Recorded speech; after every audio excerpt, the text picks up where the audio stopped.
Olá pessoal, vamos para mais um vídeo do nosso curso de Programação Orientada a Objetos utilizando a linguagem Java. Nesse episódio número 1 nós vamos dar continuidade aí a partir do ponto onde nós paramos no vídeo anterior. Nós paramos exatamente nesse slide que falava da estrutura de um programa em Java, né? Nós não explicamos os detalhes que estão aqui, tá certo? Não falamos que era um public, não falamos que era void, não falamos nada disso, né? Nós vamos, é claro, ao longo do nosso curso, nós vamos falar sobre esses detalhes e vocês vão perceber o que esse programinha aqui mais simples está fazendo, tá certo? Aqui eu tenho ainda um exemplo de uma estrutura de um programa. Aqui eu tenho dois arquivos diferentes, tá certo? Essa é a extensão dos programas que são feitos em Java, tá certo? Aqui eu tenho um arquivo chamado hello.java, aqui eu tenho outro chamado teste.hello.java. Então, se você for lá, dependendo do sistema operacional que você está usando, mas vamos pensar no Windows. Se você está no Internet Explorer, desculpa, se você está no Explorer, você pode chegar lá, olhar na pasta onde você está gravando os arquivos, você vai ver que tem dois arquivos diferentes no seu sistema operacional, tá certo? Esse que contém uma parte, né, de código, esse contém outra parte de código, e esse aqui, né, acreditem, tá certo? Que nós não estamos falando ainda dos detalhes da sintaxe, e esse, desculpe, está chamando esse aqui, esse outro programa, tá certo? Quando você pensa em linguagens do tipo Pascal, né, em linguagens estruturadas, você também pode fazer isso aqui, tá certo? Isso aqui seria uma biblioteca, né? Onde você, a partir de um programa, chamaria uma biblioteca. Então, tem mais ou menos o mesmo conceito, tá certo? Você não vai ter um programa grandão, você vai ter vários pequenos programas que interagem entre si, tá certo? Aqui na linguagem Java é basicamente a mesma coisa. E nesse slide eu queria mostrar basicamente o que nós vamos falar aqui nessa primeira parte da linguagem, que é uma introdução à linguagem. Nós vamos falar da parte básica da linguagem, como comentários, enfim, várias outras coisas. Os tipos de dados e como declarar variáveis, esse é outro ponto importante, já que eu diria que praticamente a totalidade dos programas que você faz, né, dos problemas que resolve via programação, você tem que utilizar variáveis e nós vamos ver quais são os tipos de dados que existem e como declarar variáveis para utilizar esses tipos de dados. Depois nós vamos falar um pouco dos comandos de entrada e saída, que vão permitir que você possa inserir dados no programa para que eles possam ser processados e como colocar os resultados obtidos lá no programa para ser exibido, tá certo? Evidentemente, por enquanto, na tela, para que a gente não precise perder muito tempo nisso, mas posteriormente nós vamos ver outros tipos de maneiras de saídas do programa. Vamos também falar das estruturas de controle, as estruturas de repetição e as estruturas de decisão, que vão permitir com que a gente possa fazer programas um pouquinho mais complexos, e vamos finalizar com vetores, vetores básicos, tá certo?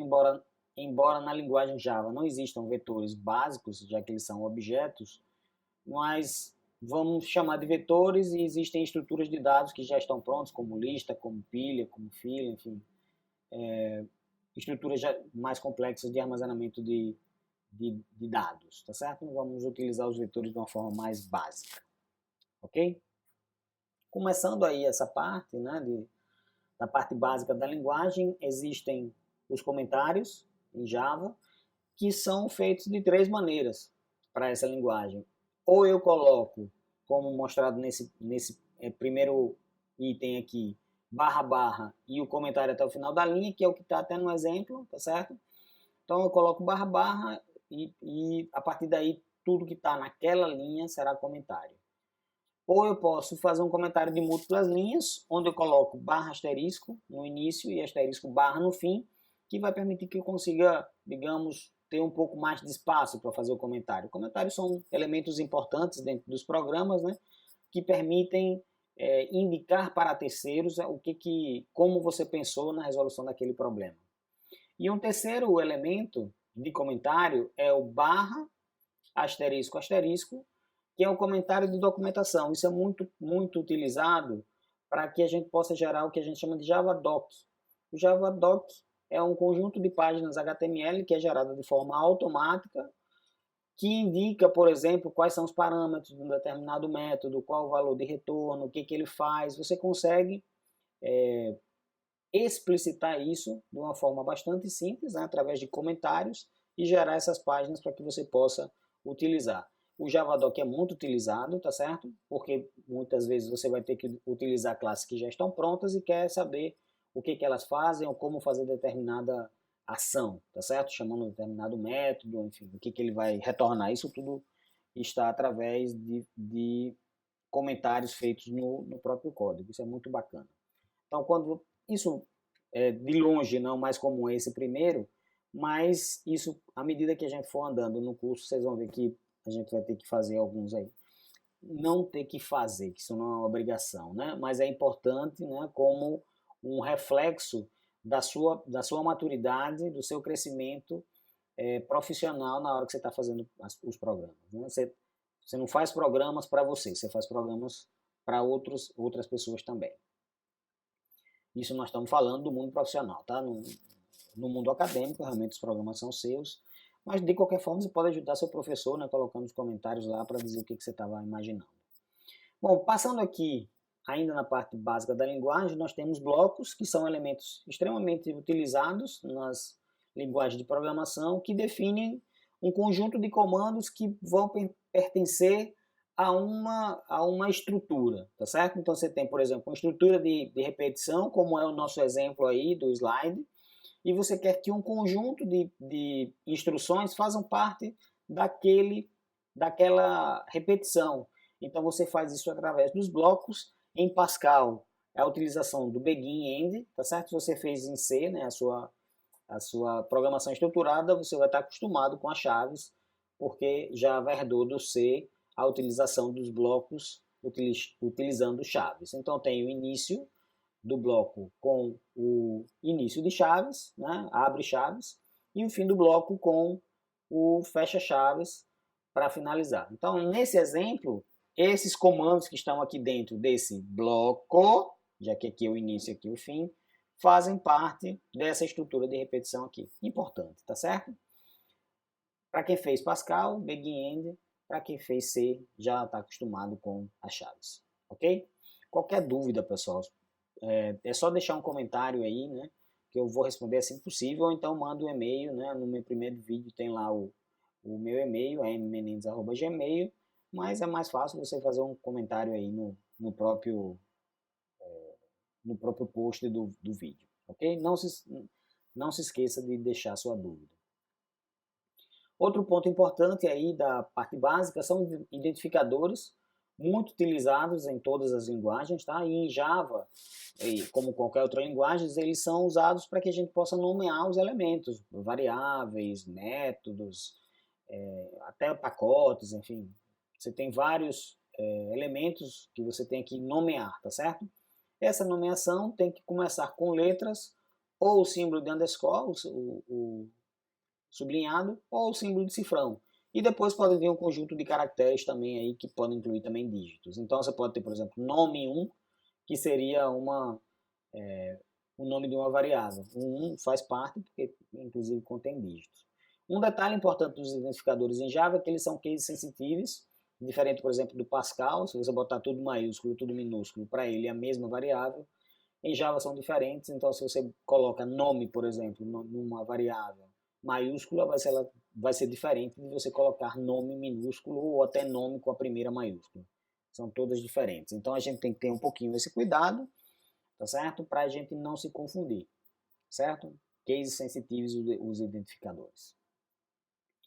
Outro elemento importante são as palavras reservadas. A gente não tem muito problema com palavras reservadas, porque na verdade a gente faz programas na linguagem, a gente escreve, né, nomeia os elementos da linguagem em português, né, nome, por exemplo, um nome bastante utilizado para variáveis. E essas palavras reservadas são palavras em inglês, são palavras que são utilizadas pelo compilador para que ele possa fazer aquilo que aquela palavra reservada representa. Né? Então, se você coloca class, por exemplo, você está dizendo que é uma classe. Se você coloca try, por exemplo, você está dizendo que ali vai ser um bloco de Uau, deu branco.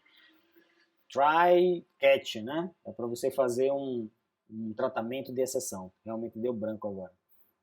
Você fica pensando outra coisa às vezes não sai. Enfim, void, para você definir que um método não vai retornar nada. Enfim, tem várias palavras reservadas. Ok? Próximo. Tipos de dados, tá certo? Permitem que a gente identifique que tipo de dado nós queremos utilizar para uma determinada variável. E aí eu tenho os básicos, tipos de dados básicos, por exemplo, Boolean, que representa um valor lógico, que em Java pode ser true ou false. Um char, que armazena um único caractere, e aqui eu tenho até um exemplo de como uma declaração de variável, tá certo? Onde aqui eu tenho um caractere sendo armazenado apenas, eu não consigo colocar mais de um, tá certo? E eu tenho que utilizar aqui esse apóstrofo, ou aspa simples, né? A gente nunca sabe exatamente como é o nome disso, tá? Mas é diferente, por exemplo, da string, que aí tem que ser com aspas. Os tipos de dados, ainda, para representar números inteiros, eu tenho 4 tipos básicos, byte, short, int e long, que estão mostrados nessa tabela. Aqui eu tenho qual o tamanho ocupado por cada um desses e qual é a faixa de dados que podem ser armazenados. Então, tipo byte, por exemplo, ele vai de menos 128 a 127. Então, por exemplo, em byte eu não consigo armazenar o número 200, nem menos 500. Eu já consigo isso fazer no short, porque o short vai de menos 32.768 a 32.767, assim como o int tem uma faixa muito maior e o long maior ainda. A diferença, como a gente falou, é a quantidade de bits que cada um utiliza. Esse é 1 byte, aqui são 2 bytes, aqui são 4 bytes e aqui são 8 bytes. Né? Aí. Não, né? Enfim. A diferença, né, que a gente tem que se atentar e ter um pouquinho de bom senso se você vai utilizar, por exemplo, uma variável para guardar a idade de alguém, muito provavelmente esse aqui vai atender para 99% dos casos. Né? Não tem muita gente com mais de 127 anos. E se você utiliza int, que é de longe o mais fácil da gente colocar, né? Se a gente olha os programas, a maioria das variáveis inteiras utilizam int, né? Talvez o que a gente associe inteiro com int. Mas aqui, né, esse aqui é muito maior em termos de tamanho, 4 vezes mais, né? E para armazenar uma coisa que não vai ter necessidade. Então, quando a gente pensa em computadores desktop, ou mesmo notebooks, a gente tem uma memória, digamos, infinita, né? Mas quando a gente pensa em desenvolvimento de dispositivos móveis, por exemplo, para Android, que utiliza a linguagem Java como base, você não tem memória infinita. Você tem muitos celulares que têm pouca memória. E aí, né, vez por outra, você diz, ó, não tem mais espaço aqui, esse programa encerrou. Enfim, por quê? Porque você pode estar utilizando aí mais memória do que necessário. Então a gente tem que ter sim essa preocupação, tá certo? Mesmo para os programas, né, feitos para o desktop. Então assim, você diz, você se acostuma, melhor dizendo, a determinadas coisas e depois para mudar é difícil. Então se você se acostuma já com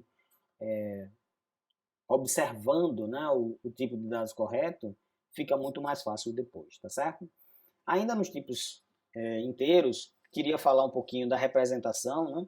A representação normal de um número, como por exemplo essa, ele diz que o número é decimal, tá certo? Mas se você coloca um zero na frente, isso parece estranho, né? Mas se você coloca um zero na frente, você está utilizando uma forma de representação diferente da decimal, que é a octal, né?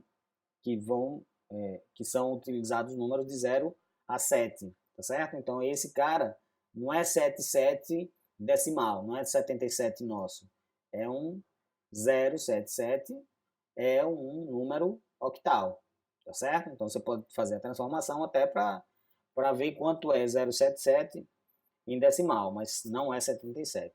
Ou hexadecimal, né?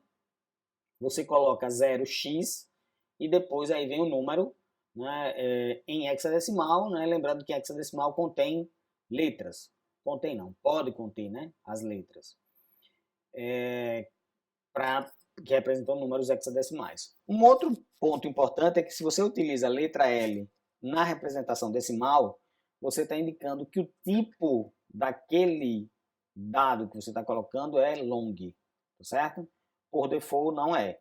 Então, se você coloca L, ele é tipo long, tá certo? Aqui eu tenho alguns exemplos, números decimais, número decimal, aqui é inteiro, aqui é negativo, né? Oh, desculpa, aqui é positivo, aqui é negativo, e esse aqui é um número representado como long, e esses são inteiros.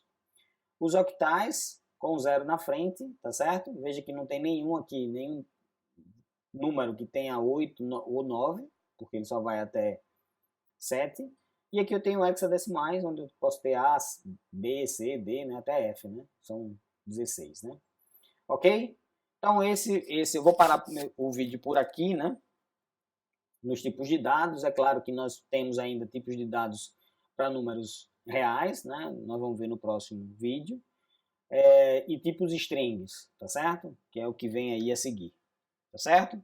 Vou parar por aqui, espero que vocês tenham gostado do vídeo e esperem o próximo, né? ou vejam o próximo, que já contém os outros tipos de dados. Até mais, amigo.